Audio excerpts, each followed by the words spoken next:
Hello. This is going to be another one of those multiclassing videos. Um, I just recorded one the other day about the Curse of Strahd party. This one is going to be about the Fal'mire party. Um, yeah. So, going to go into various options that these characters will have for multiclassing. Um, Characters are a lot lower level than, say, that Curse of Strahd game. And what else? There's going to be some restrictions because, one, all these players are a bit newer. Um, this is basically their first game. I think one or two of them have played. I think Nelos' player and Evi's player have played before. At least Evi's player has. Not important. So, as an example, first I'm going to go over my own character, Vog. Um, and one of the main point of any multi-class is you want some synergies. You want abilities from your secondary or your additional class to complement, build upon, and synergize with the abilities from your quote first class or main class, however you want to word that. So, how do you set that up? How do you determine what's synergistic? Good question. For Vogue, who's an artificer, it's pretty simple. You look at the abilities they need, the stats they need, the stats they use, and the stats that each class uses. So, as an artificer, he needs mostly intelligence, and then con, other stats are useful, but it's mostly just intelligence and con. Other stats are just tertiary considerations. He's got good strength, but that's mainly because he does a lot of smithing and things like that. Like he's not. I didn't give him or give him. These are just rolled stats. I didn't make strength one of his highest stats just so he can hit stuff with a wrench. It's so he can have a good bonus to his smithing checks. But that's not something I really need to consider with multiclassing. Now, in addition to that, you want to consider how does the character play? What do they do already? And right now, Vogg's got some solid AC. He has the highest AC in the party. But otherwise, he's a fairly ranged attacker. And especially once he gets a bit higher level, his cantrip is going to hit a little harder. And he has his Eldritch Cannon. So his primary role is longer range damage to just attack single targets. The cannon can be the fire breath version and hit multiple targets, or if it's a particular situation, he can get up in melee. It's okay, and he can have the protector cannon going, giving everybody temporary hit points if there's going to be a lot of damage thrown around at the party.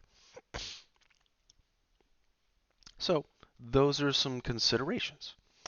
Um, he's a half caster, which affects spell progression and the spells he has available. So, for Vogue, I'm mostly going to keep him straight Artificer. One, because I don't know how high this campaign is going. And the only real, if I'm going to synergize with the intelligence, there's a few options. There's Wizard. I could go Eldritch Knight Fighter, which is kind of weird to try to do. It's a subclass of fighter that uses intelligence as a spellcasting stat, and they get some paltry spell slots and spellcasting abilities. It's an option.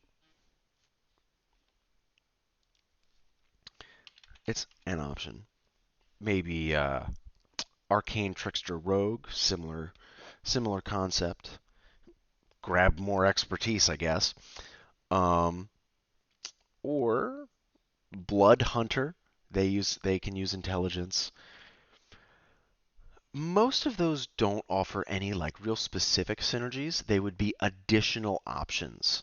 They would be, I don't like the term side grade, but they would just be additional options to build out what the character is capable of instead of building on top of what they're already capable of. But Wizard would not be. Wizard would be very synergistic.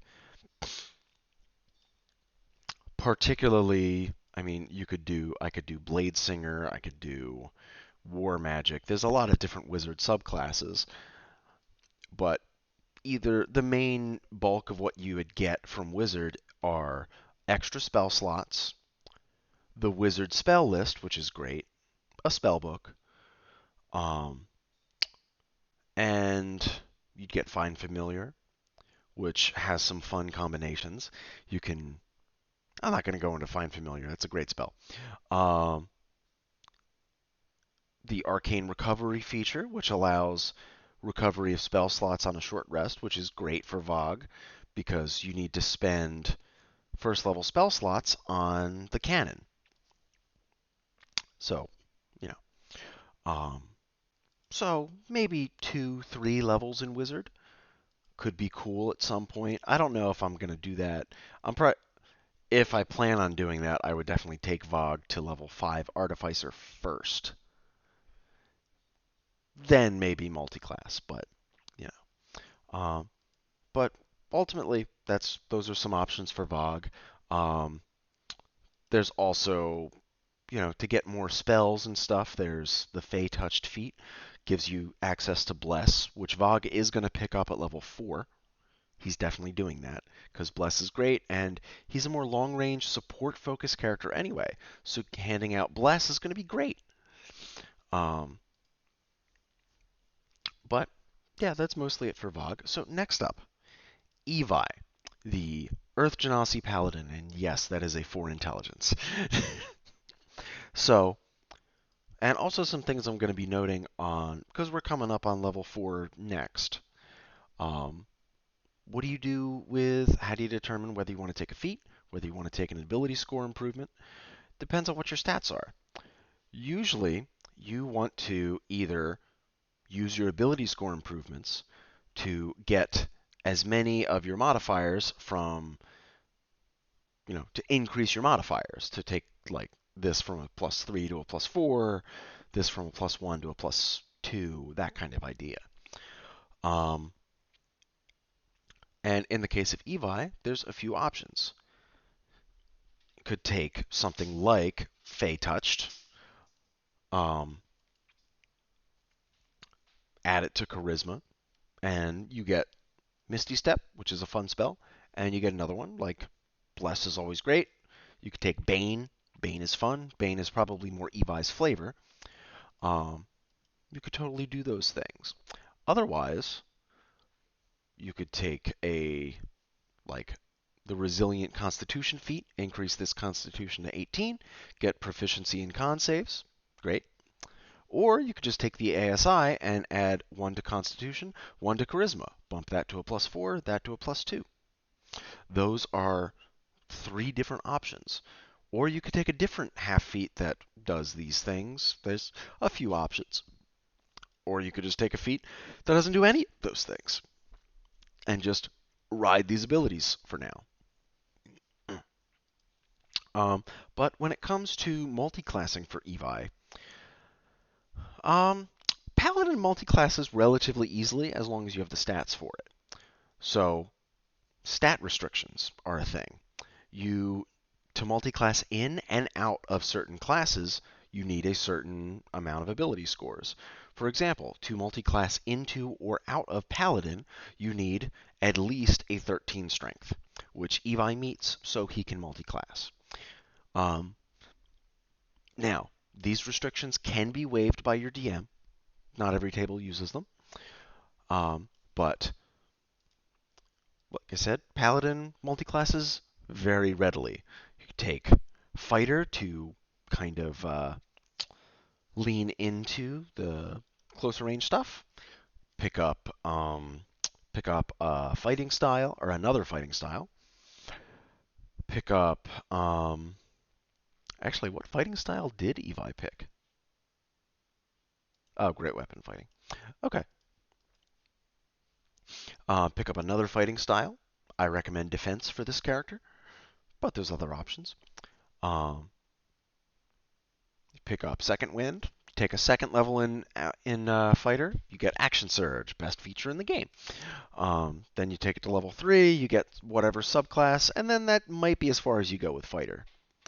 But like I think I was telling Nelos's player, for any of the martial characters classes, fighter, paladin, ranger, barbarian, um, monk, any of the classes that get extra attack at level 5, generally you want to kind of avoid multiclassing before level 5 because that delays when you get extra attack. It's not like a hard and fast rule, but it's a consideration. Um, but yeah, Evi could multiclass into fighter. He's got the stats for that, which you just need a 13 strength or a 13 dex to multiclass into fighter, which he's got. Multiclass into sorcerer. Sorcerer, warlock, bard. They're all the same. Well, at least for multiclassing, you just need charisma, which the 13 charisma, which he meets. Um, Warlock's a fun one. You get Warlock spell slots, which recover on a short rest instead of a long rest. You can still use them to smite. And you get Warlock features. You get Eldritch Blast. Great cantrip. That is a common pickup for Paladins. They want to grab Eldritch Blast so they can have something to do at long range. Because Paladins, like more than almost any other class, will end up lacking ranged options. Because they don't have features that can just be used with like weapon attacks broadly. Like they can only do smites, for example, with melee weapons and melee attacks specifically. So that's a thing. Anyway, but Warlock gives some cool stuff there. Sorcerer is alright. You've got to lean more into the spellcasty side, and you get a lot of extra spell slots for smiting. Same thing with Bard. And Bard instead does give you bardic inspiration you can throw out to your party members. You can be a bit more supportive. That can be fun.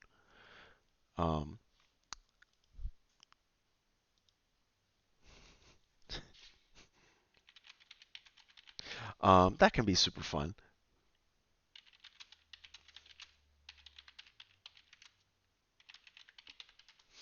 Um, that can be fun.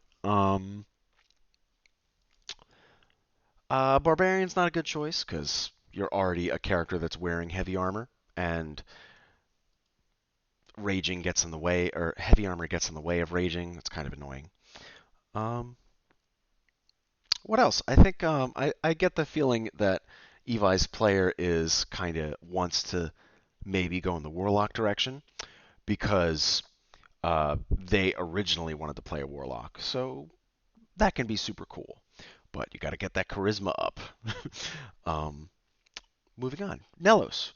For story reasons, it's looking like Nelos is going to multiclass into Paladin as well. Which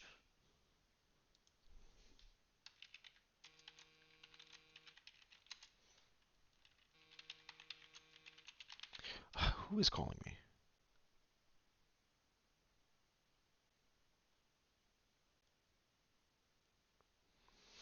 Um, Story stuff. Paladin is not a great multiclass for Ranger. Um, it's not so. It's just another case of you get wider options. You don't get options that build on themselves. Um,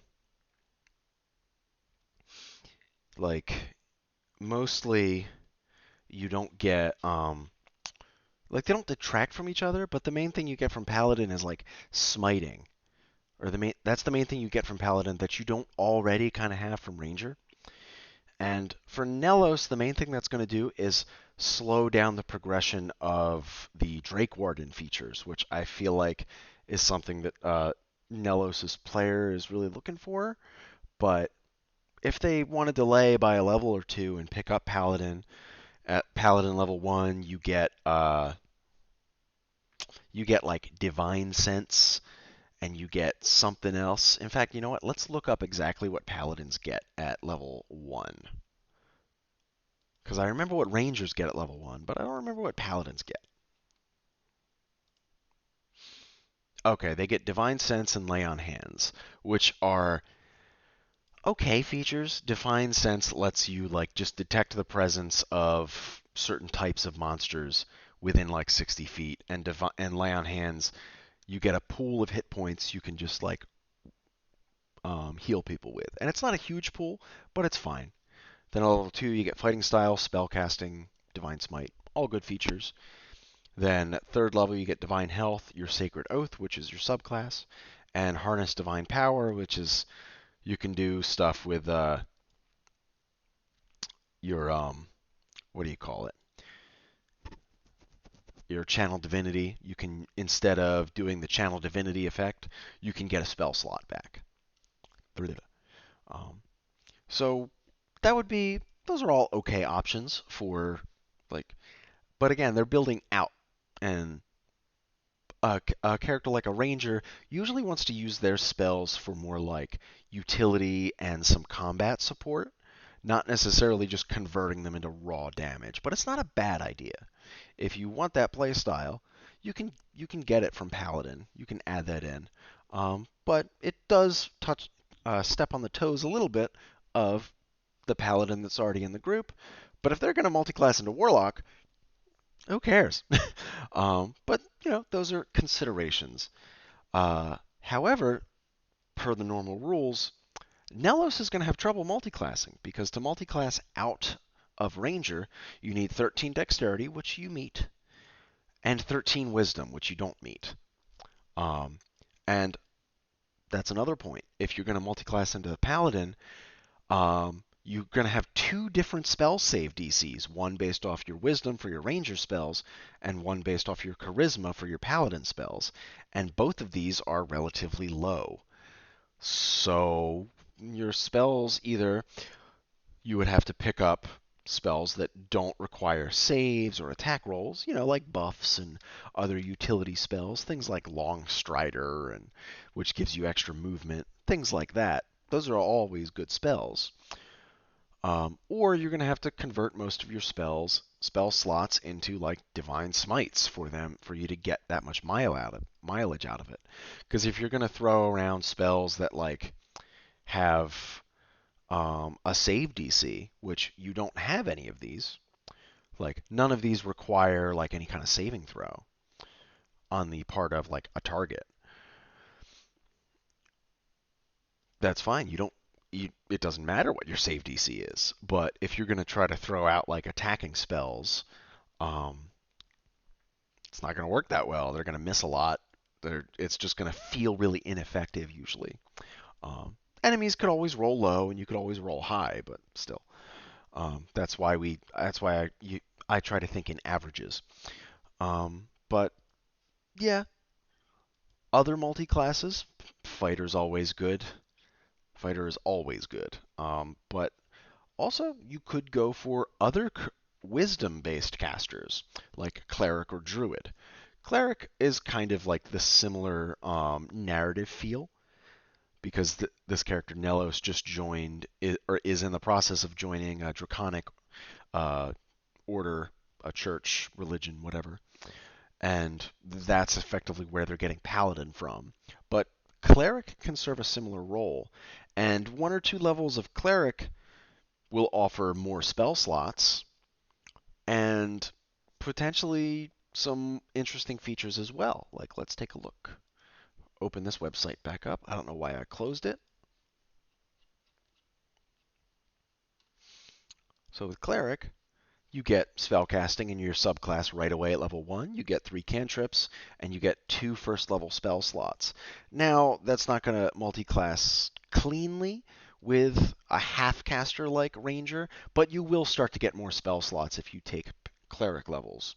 Then at level 2, you get Channel Divinity, another subclass feature, and you can convert Channel Divinities to spell slots. Then your spell slots grow a little bit. And let's see, what are, the divine domain options you get? All these. Something like nature is a pretty simple one. Something like death or grave work, though death is a bit more like causing death and raising undead. So maybe not the flavor Nellos would go for, but grave is more about like the sanctity of death. So that could be a cool angle. Um, nature I talked about. Um, Tempest is all about storms, which connection to the bronze dragon that Nellos has as a companion could be cool. Twilight is like darkness, basically. There's some other shit about it, but eh. War is a more martially focused one. You can make some extra weapon attacks as a bonus action, which for Nellos is already taken up by the Drake Warden. Um, Life, light, there's options here. Cleric is one of the best classes in this game. Um, Druid is also okay, but with Druid you get a similar spell slot stuff. You get less cantrips, but you also get the Wild Shape, and Wild Shape is another like pad out kind of option. You can turn into animals, and that's cool, but that might not be what you want to do. That might not be how you envision this character. You can do ritual casting, which is fun. You can turn into animals, or you can spend your wild shape charges instead on a free familiar, which is what I would do if I were playing a druid. I don't like the whole wild shaping thing. It's just not for me for some reason. Um, Shepherd adds some extra healing stuff. Moon enhances wild shape. Land just focuses on spells a bit more. Dreams is like a shitty healer.